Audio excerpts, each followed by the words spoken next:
Hi people, Ridwan here again. In this video, as the header suggests, I'll be discussing the occult role that Islam plays, just the occult role that Islam plays, or the role that Islam plays in the occult, or Islam from an occult perspective. There are questions that I will, at the very least, try to answer, because a lot of people out there have questions relating to Arabic spirits, they're called the Jinn, and exactly what kind of role Islam plays within the occult world, because you don't really hear too often of it. You don't really hear often from it. So yeah, I'm going to start right away. First off, I need to state that Jinn is what turned into genie. So the phrase genie, in a certain way, is derived from the phrase jinn. Jinn is pronounced D-J-I-N-N, and jinn, loosely put, in Arabic simply means spirit. So a jinn simply means a spirit. And before I continue, if you want to read all about the jinn and so on, there's a link to the Wikipedia. There's a description or a link in the description of this video below, which will redirect you to the Wikipedia page if you want to read your heart out all about the jinn. But I'm going to summarize it shortly. Jinn is simply Arabic for spirit. Genie is derived from jinn, and based on my own knowledge and experience, the jinn are just miscellaneous spirits within Islam. Okay, so from a neutral perspective, regardless of what religion they fall under, or in what religion they're prominent, in this case being Islam, just from a neutral perspective, you can compare them to pagan gods. But let's just say from an elementary nature, a slight elemental nature.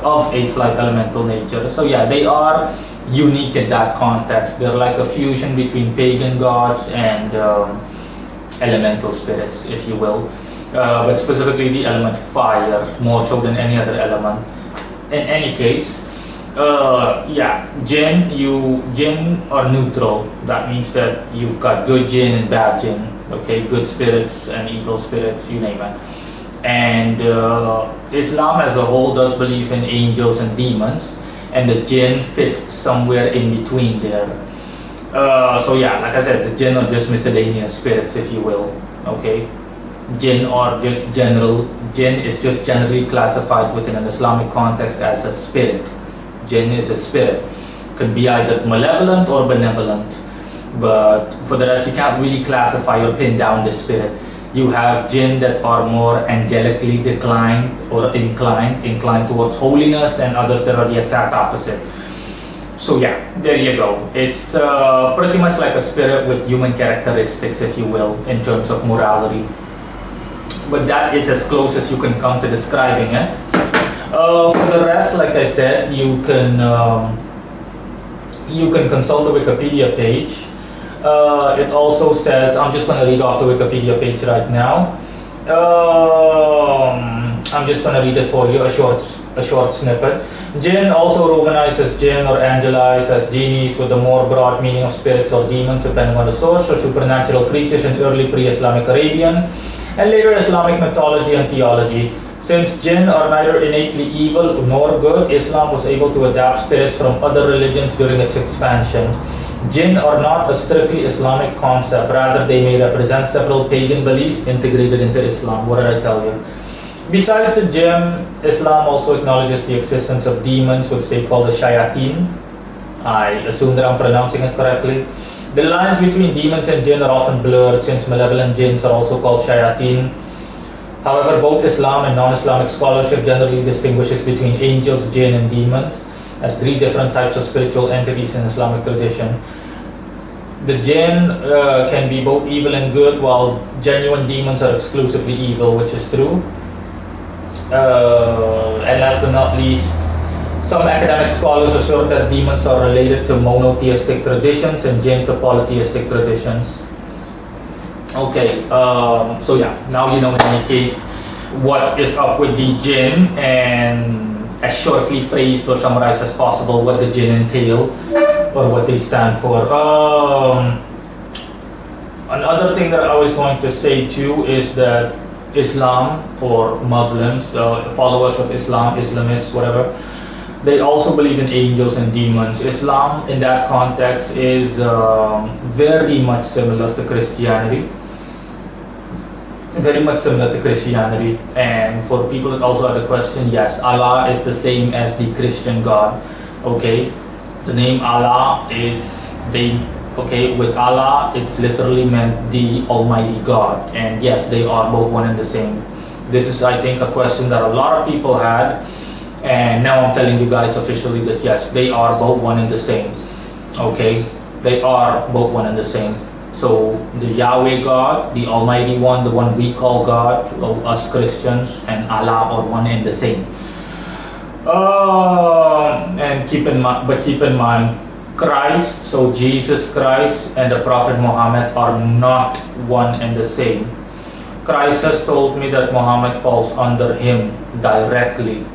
Okay, so Muhammad is a subordinate of Christ, if you will. Okay, they're very much similar in the sense that they fulfill the same roles, prophet-wise and so on. But Muhammad is subservient to Christ, and he can't really be fitted into any category, hierarchy or structural wise, but he is a servant of Christ, if you will. So yeah, that's that.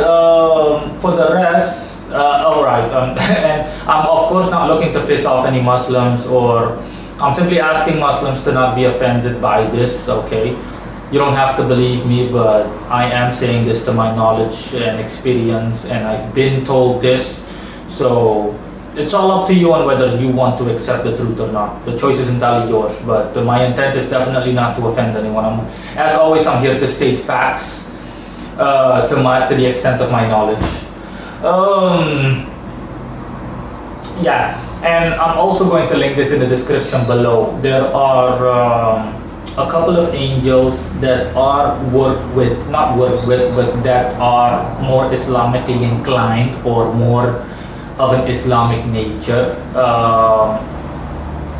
These are prominent in Islamic religion or in Islamic mysticism. And I took them from a book that I'm familiar with, a book that a lot of people that follow me are also familiar with, because I've discussed this book in the past, called A Dictionary of Angels. And these are just examples, okay? I'm just going to read from them because I had them placed on paper on a text document. Mikail, okay, it's the same as the Archangel Michael. Nukha'il and Nura'il. In Arabic lore, these are guardian angels invoked in rites of exorcism. You also have others. Raftma'il is also one. Ridwan. Ridwan is an angel placed at the entrance to earthly paradise, so basically Eden. Ruba'il is an angel of the seventh heaven in charge of a group of angels in the guise of men engaged in worshipping Allah.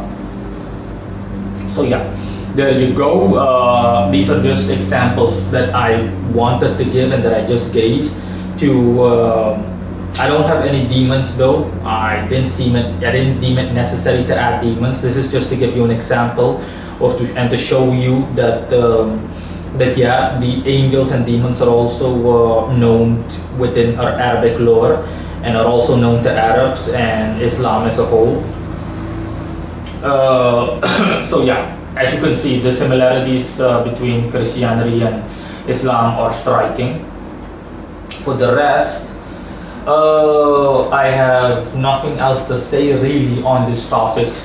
That is pretty much it. So there are no other, if there are any questions, please leave them in the description below. But as far as I know, I've already covered everything. So there is nothing else really. One last thing that does come to mind. In the past, I did a video on whether Christian magic was ineffective to Muslims. I'm also going to place that in the description below, because I still remember that I remember because I had this done for a customer and it wouldn't work for some reason. or I performed work for a customer. Keep in mind that this was a long time ago, a good while ago.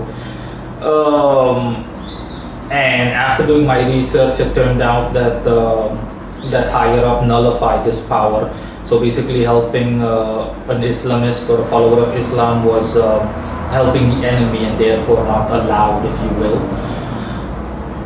And yeah, I just want to tell people that you shouldn't get confused over this, okay? It's the lines on this is nothing but, these are never-ending shades of gray. The world is anything but black and white. So it's the same thing here, okay? It's the same thing for this topic that I'm discussing right now. I'm not saying that automatically, for example, Christian doctrine or Christian mysticism is not accessible to Muslims or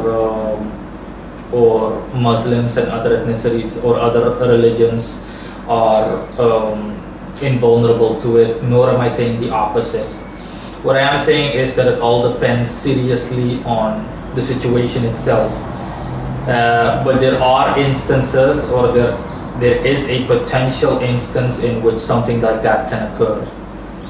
Okay, there are situations in which, for example, a Muslim cannot be affected by Christian magic and vice versa, just as an example. But they have to be ridiculously devout, and even if they are devout, like I said, it all depends on the situation. The lines aren't blurred, but I just made that video in the past because I wanted to remind myself of it, and I simply just published it as a potential exception in case I do a working for someone that happens to be a devout Muslim. I need to keep that in mind, and I need to check beforehand on whether doing the work at all, whether doing the work means anything at all, because if it's nullified, then it's no good. Of course, if I'm not allowed to help that person, then it's no good. But keep in mind that this was a good while ago, even before Cairo, and my Cairo supersedes everything. Okay, so I don't work with spirits anymore unless a customer explicitly requests it, and even then, working with that spirit will go through my Cairo energy, which is unlimited and which is not subject to exceptions. Okay, I've also made another video in the past in which I list exceptional things. For example, exceptional situations in which magic might not work. The article is called The Importance of Astrology and Tarot Within the Occult. I'm also going to link that in the description below. So to me, these exceptions don't apply anymore. Since they don't apply to the Cairo, they don't apply to me anymore. And let me see, what else? Let's see if there's anything else. Let me see if there's anything else I missed. No, there's nothing else that I missed really. I listed a bunch of examples in there that spirit work, that divinatory readings overlook, that they don't include, for example, as well as the fact that working with the spirit won't really help, or it will take too long in terms of making progress. These are things that I mentioned in those articles.